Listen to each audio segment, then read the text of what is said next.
Worksheet number 7, ये आपकी maths की वर्कशीट है 7th क्लास की, तो मैं इसे बना रही हूँ, आप लोग ले लेंगे। इसके अलावा इसी के साथ आज आप देख सकते हैं कि नीचे यहाँ पे हिंदी की वर्कशीट भी आई है, वर्कशीट नंबर 7, तो मैं उसको भी बनाऊँगी, तो आप लोग उसे भी देख लेंगे। चलिए तो पढ़ना शुरू करते हैं।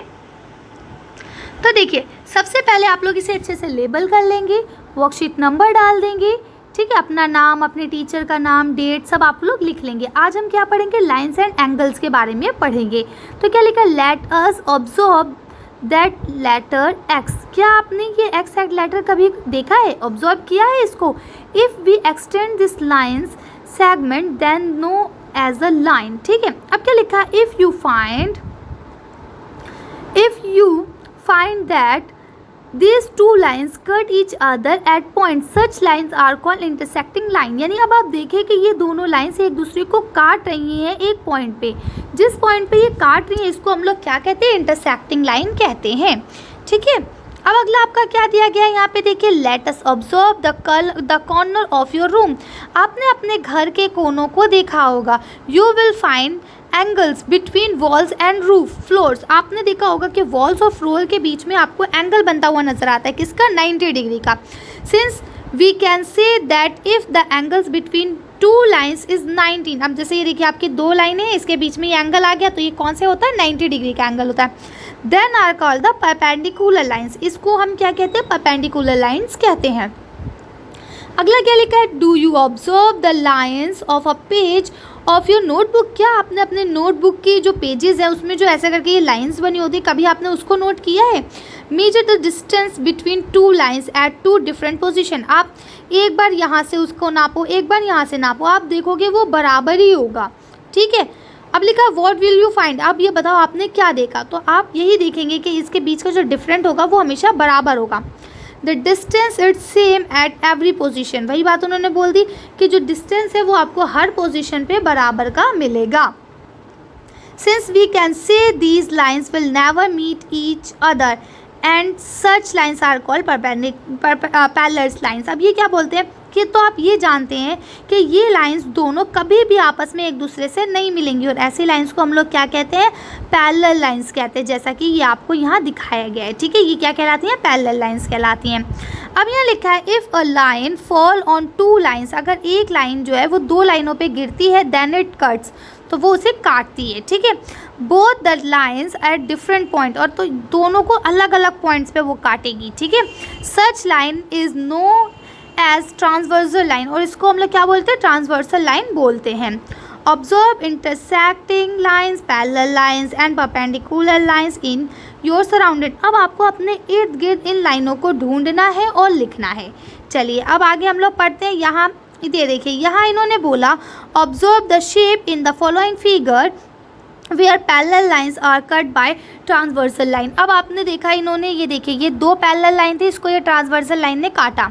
सेम ऐसे ये दो पैरेलल लाइन थी, इसको इस ट्रांसवर्सल लाइन ने काटा, और ये दोनों आपस में इंटरसेक्टिंग लाइन है, ठीक।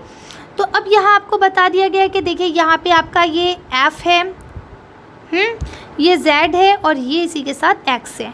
तो इस तरह से ये बन गया। अब यहाँ इन्होंने बोला in F shape angles formed are equal cord corresponding angle.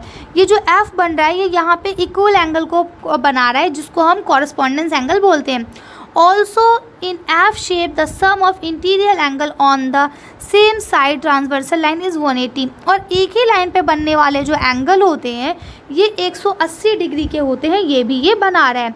The angle is in Z shape are known as alternate interior angles, ठीक है। इसको हम क्या बोलते हैं, अल्टरनेट इंटीरियर एंगल। एक यहाँ का, ऐसे देखिए आप देख सकते हैं कैसे एक एंगल यहाँ का लिया इन्होंने और एक एंगल यहाँ का लिया, तो अल्टरनेटिव एंगल हो गए, एक इस तरफ का एक इस तरफ का, ठीक है।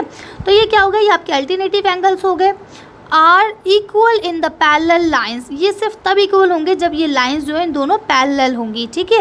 Angle in X shape is called vertically opposites angle and this equals to each other, यानी ये एंगल जो बना रहे हैं ये वर्टिकली अपोजिट एंगल बना रहे हैं और ये एक दूसरे के हमेशा इक्वल्स होते हैं। चलिए तो अब आपका पहला क्वेश्चन देखते हैं। देखिए यहाँ आपको पहला क्वेश्चन दिया गया है इन द फिगर। अब आपको फिगर देखनी है, ये आपकी फिगर है, दो पैरेलल लाइन है, इसके ऊपर एक इंटरसेक्टिंग लाइन है जो इसे काट रही है, ठीक है। अब देखिए यहाँ 1 2 3 4 5, 6, 7, 8 करके 4 आपको वो दिए गए हैं एंगल्स। आपको यही एंगल्स बताने के कौन सा क्या है। तो अब देखिए पहला इन्होंने बोला the pair of corresponding angle are. अब कॉरस्पॉन्डिंग एंगल का जो पेयर है वो आपको बताना है। चलिए इसका आंसर देखते हैं। इसका आंसर यहाँ से लिखेंगे कि कॉरस्पॉन्डिंग एंगल में आपके कौन कौन से हैं, angle 1, angle 5, angle 2, angle 6, angle 3 और एंगल 7, एंगल 4 और एंगल 8। ये टाइपिंग में ये इस तरह से एंगल बन नहीं रहे थे, ये आपके एंगल का सिंबल होता है। तो आप लोग इसको हर नंबर के आगे लिखेंगे। एग्जाम्पल के तौर पे angle 1 is equal to angle 5। Okay, तो आप लोग इस तरह से कर लेंगे। ये आपके कॉरस्पॉन्डेंस एंगल के पेयर हो गए। नेक्स्ट क्वेश्चन देखिए यहाँ पे दे रखा है वर्टिकली अपोजिट्स एंगल आर। अब इसके वर्टिकली अपोजिट्स एंगल कौन कौन से हैं इसमें, ठीक है। चलिए तो इसका आंसर देखते हैं। तो वर्टिकली अपोजिट्स एंगल में लिखना है तो आप एंगल 1 को एंगल 3 के साथ लिखेंगे, एंगल 4 को एंगल 2 से, एंगल 5 को एंगल 7 से, एंगल 8 को एंगल 6 से। तो आप इसको वर्टिकली अपोजिट एंगल कर देंगे। चलिए अगला क्वेश्चन देखते हैं। अभी बता चुकी थी ना वर्टिकली अपोजिट एंगल, जैसे 1, 3 हो गया है ना, 2, 4 हो गया, 5, 7 हो गया, 6, 8 हो गया, ये होते हैं आपके वर्टिकली अपोजिट एंगल, ठीक है। अब अगला आपको पढ़ना है the pair of alternative interior angles are. अब इसके देख लेते हैं। चलिए आंसर आप यहाँ लिखेंगे अल्टरनेटिव इंटीरियर एंगल कौन से हो जाएंगे, 3 के साथ 5 और 2 के साथ 8, ठीक है। चलिए इसको अगला क्वेश्चन देखते हैं। यहाँ से लिखेंगे देखिए 3 के साथ 5 और 2 के साथ 8, ठीक है। इसको कहते हैं अल्टरनेटिव इंटीरियर एंगल, ठीक है। अब उसके बाद नेक्स्ट क्वेश्चन है आपका the pair of interior angle on the same side transversal. अब आपको सेम साइड पे बनने वाले एंगल बताने हैं, जैसे ये वाले और बताने इंटीरियर। तो 2 के साथ एंगल 5, ऐसे angle 2 is equal to angle 5। और नेक्स्ट आपको बताना है angle 3 is equal to angle 8, ठीक है। तो इस तरह से आप लोग इसे लिख लेंगे। चलिए इसका आंसर देख लेते हैं। इसमें एंगल के साइन की प्रॉब्लम हो रही है तो मैंने लगाने की कोशिश की है, फिर भी तो आप खुद लिख लेंगे angle 3 is equal to angle 8, angle 2 is equal to angle 5, ठीक है। चलिए आगे देखते हैं।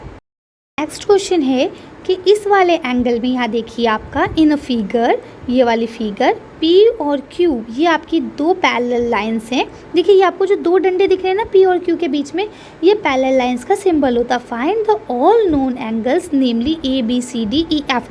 अब आपको ये 6 एंगल फाइंड आउट करने हैं। तो देखिए मैं आपको बताऊँ, ये 125 है ना, तो अब देखिए 125 और F अगर आप देखें तो ये एक ही लाइन पे बन रहा है, और जब एक ही लाइन पे एंगल बनते हैं तो इसका मतलब होता है उसका सम 180 होगा। कितना होगा, 180, ठीक है। तो इस हिसाब से अगर हम 180 में से 125 को माइनस कर देंगे तो आपका एंगल F निकल जाएगा। चलिए तो इसका आंसर हम लोग देखते हैं, तब आपको और अच्छे से समझ में आ जाएगा। चलिए आंसर देख लेते हैं हम लोग इसका।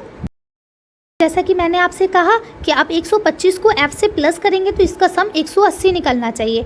अब हमें F तो पता नहीं है, अब हम जब 180 के इधर लाएंगे 125 को तो वो माइनस में हो जाएगा, और 180 में से जब 125 को माइनस करेंगे तो हमारे पास कितना बचेगा, 55। तो एंगल F आपका कितना निकल गया, 55। अब आपका एंगल F निकल गया, आप याद रखेंगे। चलिए नेक्स्ट देखते हैं। अब आपको पता होगा कि देखिए इस तरह से ये कुछ बना था, तो ये आपका 125 था, देन ये आपका E एंगल था, ठीक है, ऐसे ही था। आप देखेंगे अपनी कॉपी पे। अब देखिए ये भी एक स्ट्रेट लाइन पे बनने वाला एंगल है, तो इसका सम जो होगा वो भी 180 का निकलेगा, ठीक। तो जब आप 180 को इससे माइनस करेंगे 125 को, तो देखिए आपका 55 आंसर आ जाएगा। तो इसका मतलब है एंगल E भी आपका कितना निकला, 55। तो अब आपके एंगल E और F 2 एंगल आपको पता चल गए। चलिए आगे देखते हैं। अब देखिए जो आपका एंगल E होगा वही आपका एंगल A होगा, because they are corresponding angle. अभी आप पढ़ के आए कि कॉरस्पॉन्डिंग एंगल जो है वो ऑलवेज इक्वल होंगे अगर वो पैरेलल लाइन पे बनाए गए हैं। सेम इसी तरह से A और C इक्वल होंगे, क्यों, क्योंकि ये वर्टिकली अपोजिट्स एंगल है, और वर्टिकली अपोजिट एंगल भी हमेशा इक्वल होते हैं अगर वो पैरेलल लाइंस पे बनाए जाएँ। चलिए नेक्स्ट आपका देखते हैं।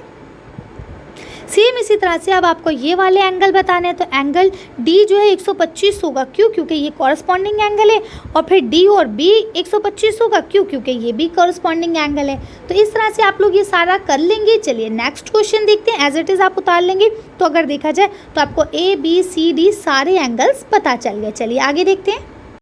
फर्स्ट क्वेश्चन लिखा हुआ है कि if 2 lines intersect each other, अगर 2 लाइनें एक दूसरे को काट रही हैं, चाहे ऐसे काटें, चाहे ऐसे काटें, चाहे ऐसे काटें, कैसे भी काटें, 2 लाइनें अगर आप एक दूसरे को आपस में काट रही हैं, तो then how many angles have been formed, तो वो कितने एंगल्स बनाएंगी ये बताइए।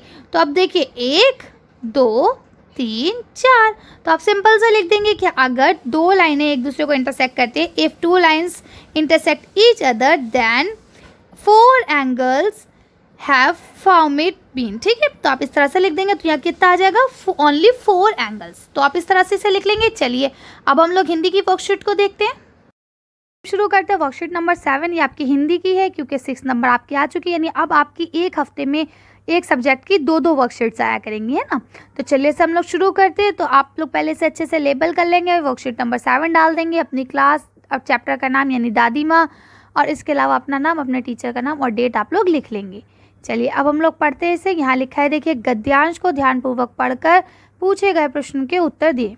तो अब देखिए यहाँ आपको दादी माँ दिख रही है और एक काकी खड़ी दिख रही है जो सर झुकाए खड़ी है ना।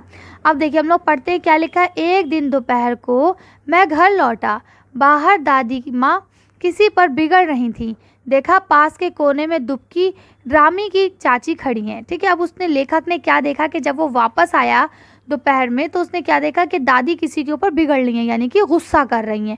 अब किस पे गुस्सा कर रही थी, तो वो कौन थी, जो रामी की चाची हैं वो खड़ी थी छुपी हुई दुबकी हुई कोने में। सोना होगा धन्नो, रुपए मैं सूद समेत आज ही दे दूं। ठीक है, यानी कि मुझे मेरे रुपए आज ही वापस करो सूद समेत। तेरी आँख में तो शर्म है नहीं, मांगने के समय कैसे आई थी, पैरों पर नाक रगड़ती फिरती, यानी कि मतलब जब तुम मांगने आई थी तब तो तुम मेरे पैरों पर नाक रगड़ने को तैयार थी कि दादी पैसे दे दो, दादी पैसे दे दो। और अब जब तुम्हारा काम निकल गया, मैंने तुम्हें पैसे दे दिए, तो अब मेरे पैसे और सूद दोनों वापस करो। अब तुम वापस नहीं कर रही हो, है ना। किसी ने एक पाई भी नहीं दी, यानी जब तू सबसे मांग रही थी किसी ने नहीं दी, तो किसने दी थी, दादी ने दी थी। अब लगी है आजकल करने, फसल में दे दूंगी, फसल में दे दूंगी, यानी अभी तो तुम आजकल कर रही थी, कल दे दूंगी, परसों दे दूंगी। ऐसा होता है ना, जब हम किसी को उधार देते हैं और अगर उसके पास नहीं होते तो वो हमसे ऐसे ही कहता है कि अच्छा कल ले लेना, अच्छा परसों ले लेना, अच्छा पक्का परसों तो दे ही दूंगी, ऐसे ही बोलते ना। वही ये रामी की काकी कर रही थी। ठीक है, तो अब दादी ने क्या कहा, अब तूने शुरू करा है कहना कि फसल में दूंगी, फसल में दूंगी। अब क्या तेरे खातिर फसल दोबारा कटेगी, यानी दूसरी बार भी फसल कटेगी क्या, फसल तो कट चुकी, तूने अब भी मुझे पैसे नहीं दिए। तो मतलब क्या है कि दादी अपना उधार मांग रही हैं रामी की काकी से। तो अब आपका पहला प्रश्न दिया गया है, गद्यांश को पढ़कर आपको क्या लगता है ऋण किसने किससे लिया होगा। ऋण माने होता है उधार लेना। तो अब किसने किससे उधार लिया होगा बताइए। चलिए इसका आंसर देखते हैं। इसका आंसर यहाँ से लिखेंगे कि ऋण जो है वो रामी की चाची ने दादी से लिया होगा। ठीक, चलिए अगला क्वेश्चन देखते हैं। अब आपका नेक्स्ट क्वेश्चन है, दादी माँ किस पर बिगड़ रही थी। चलिए इसका आंसर देखते हैं कि दादी माँ किस पे गुस्सा कर रही थी। अब इसका आंसर यहाँ से लिखेंगे, दादी माँ रामी की चाची पर बिगड़ रही थी। तीसरा क्वेश्चन है, दादी माँ किस कारण बिगड़ रही थी, यानी कि क्या वजह थी जो दादी माँ गुस्सा कर रही थी। किसी ने गलत बोला था या किसी ने पैसे लिए थे, क्या वजह थी बताइए जल्दी से। चलिए इसका आंसर देखते हैं हम लोग। इसका आंसर यहाँ से लिखेंगे कि दादी माँ रामी की चाची के समय से पैसे ना लौटाने पर बिगड़ रही थी, कि उन्होंने जब उधार लिए थे तो उसको समय पर लौटाना चाहिए। जैसे हम किसी से कोई चीज़ लेते हैं तो हम कहते हैं अच्छा ठीक है आप मुझे अपनी कॉपी दे दो, मैं आपको कॉपी मंडे को वापस कर दूंगी काम करके। तो अब उसूल के तौर पे आपको वो कॉपी मंडे को ही वापस करनी चाहिए। तो वही चीज़ है, अब जब आप कॉपी मंडे पे वापस नहीं करेंगे तो आपका दोस्त आप पे गुस्सा करेगा ना कि भाई आपने मंडे कहा था अभी तक आपने वापस नहीं की कॉपी। सेम उसी तरह से रामी की चाची जो थी उन्होंने भी कहा होगा कि मैं आपको कल पैसे दे दूंगी और उन्होंने पैसे नहीं दिए, इसी वजह से दादी माँ जो है उन पर बिगड़ रही थी। चलिए नेक्स्ट क्वेश्चन पढ़ते हैं। अब आपका अगला क्वेश्चन याद दिया गया है, यहाँ ऋण लेने की बात हुई है, यानी यहाँ पे उधार लेने की, कर्ज लेने की बात हुई है। ठीक है, तो अनुमान लगाइए किन किन पारिवारिक परिस्थितियों में गांव के लोगों को ऋण लेना पड़ता होगा, यानी कौन कौन सी ऐसी परिस्थितियाँ आ जाती हैं, ऐसी परेशानियाँ आ जाती हैं या ऐसी सिचुएशंस क्रिएट हो जाती हैं जिसके लिए गांव के लोगों को लोन लेना पड़ता है। क्योंकि आप जानते हैं शहर में जो लोग हैं वो पैसे वाले होते हैं, चाहे कितना भी गरीब हो लेकिन उसके पास अपनी ज़रूरतों को पूरा करने के लिए पैसा होगा। लेकिन गांव के जो लोग हैं वो खेती पे निर्भर करते हैं, इसीलिए उनके पास जब फसल कटती है उस वक्त तो बहुत पैसा होता है, लेकिन जब फसल बोने का या अगला टाइम आता है, जब उनका मतलब उस साल का आखिर होता है, तो उनके पास पैसे की बहुत ज़्यादा किल्लत यानी कमी हो जाती है। ठीक है, तो ये बोलते हैं कि अब आप पैसे पता लगाइए कि कब कब वो पैसे लेते हैं। उसके बाद उन्होंने बोला ये भी पता लगाइए कि उन्हें ये पैसा कहाँ से मिलता होगा, किससे जाके वो लेते होंगे। इसके लिए आप बड़ों से बातचीत कर सकते हैं, अपने मम्मी पापा से भी आप ये बात पूछ सकते हैं। चलिए फिलहाल हम इसका आंसर देखते हैं। देखिए, मैंने अपने अनुभव के हिसाब से ये लिखा है कि गांव में लोगों को बहुत से कारणों की वजह से ऋण लेना पड़ता होगा। ठीक है, अब क्या क्या कारण है? पहला कि शादी के समय, क्योंकि बहुत खर्चा होता है शादी के समय और पैसे होते नहीं हैं। कभी कोई बड़ी बीमारी आ जाए, जब उन्हें बड़े हॉस्पिटल में जाना पड़ जाए दिखाने के लिए, तो उस वक्त भी उन्हें पैसा लेना पड़ता है उधार। क्यों? क्योंकि उनके पास इतना पैसा नहीं होता है कि वो सेविंग्स नहीं करते, वो फ्यूचर प्लानिंग नहीं करते। गांव के जो लोग होते हैं, शहर के लोग फ्यूचर प्लानिंग करते हैं, इस तरह से रहते हैं। और गांव में आप देखिए, पहले गांव के लोग पढ़े भी नहीं होते थे, अब पढ़ने लगे हैं, अब उनके अंदर आ गया है समझदारीपन, लेकिन पहले इतना नहीं होता था। ठीक है, या फिर फसल बोने के समय, यानी जब फसल बोई जाती थी उस समय भी वो लोग ऋण लेते थे कि भाई पैसे दे दो, हम फसल बो दें, इसके बाद जब हमारी फसल कटेगी तो हम तुम्हारा उधार वापस कर देंगे। सेम इसी तरह से आपातकाल के दौरान, आपातकाल किसे कहा जाता है? आपातकाल का मतलब होता है कि जैसे मान लीजिए सूखा पड़ गया या बाढ़ आ गई, अब उनकी सारी फसल बर्बाद हो गई, तो अब वो क्या खाएंगे, क्या पिएंगे? तो उस दौरान भी वो लोग ऋण ले लेते हैं। चलिए, अब इनको ऋण मिलता कहाँ से, इसका आंसर देखते हैं। देखिए, इसका आंसर आप यहाँ से लिख लेंगे कि उनको ये जो उनको ऋण है ये कहाँ से मिलता है? गांव के जिम्मेदार साहब या ब्याज पर पैसा देने वाले कोई बहुत बड़े व्यक्ति भी होते हैं। कुछ लोग होते हैं जो जिम्मेदार होते हैं, वो तो होते ही अमीर है, और कुछ लोग ऐसे होते हैं, मान लिया कोई शहर जाके कमाने लगा उनके घर में, तो उनके घर में भी पैसा आ गया, तो वो लोग ब्याज पे पैसा देते कि ठीक है तुम 100 रुपये ले जाओ, हर महीने 100 रुपये पे 1 रुपया प्लस होता रहेगा। ठीक है, तो ये इनसे मिलता होगा। और इसके अलावा अब तो सरकारी बैंक भी खुल गए हैं गांव में, तो बैंक से भी ले सकते हैं, लेकिन पहले ज़माने में वो ज़मींदार साहब या फिर ब्याज पर पैसा देने वाले लोगों से ही ब्याज लेते थे। चलिए आगे बढ़ते हैं। इस तरह से ये वाली वर्कशीट आपकी यहाँ ख़त्म होती है। यहाँ पे आपको कोविड-19 के संदर्भ में एक विचार दिया गया है कि क्या कोविड-19 के विरुद्ध लड़ाई में सुरक्षित होने के लिए मास्क पहने। सिंपल सी बात है, यही चीज़ें आपको रोज़ रोज़ रिपीट की जा रही हैं कि हाथ धोएं, दूरी बना के रखें और मास्क पहने। तो ये चीज़ें तो मुझे पता है आप सब पहले से ही जानते हैं, लेकिन जानने के साथ साथ उस पर अमल करना भी ज़रूरी है, यानी उस चीज़ को प्रोसेस में लाना भी बहुत ज़रूरी है। तो मैं उम्मीद करती हूँ कि आप लोग ये सारे काम करेंगे और सुरक्षित रहेंगे। तो आज की वीडियो में बस इतना ही। अगर आपको हमारी वीडियो पसंद आई हो तो प्लीज़ इसे लाइक और शेयर करें। अगर अभी तक आपने हमारे चैनल को सब्सक्राइब नहीं किया तो प्लीज़ हमारे चैनल को सब्सक्राइब करें। Thank you for watching.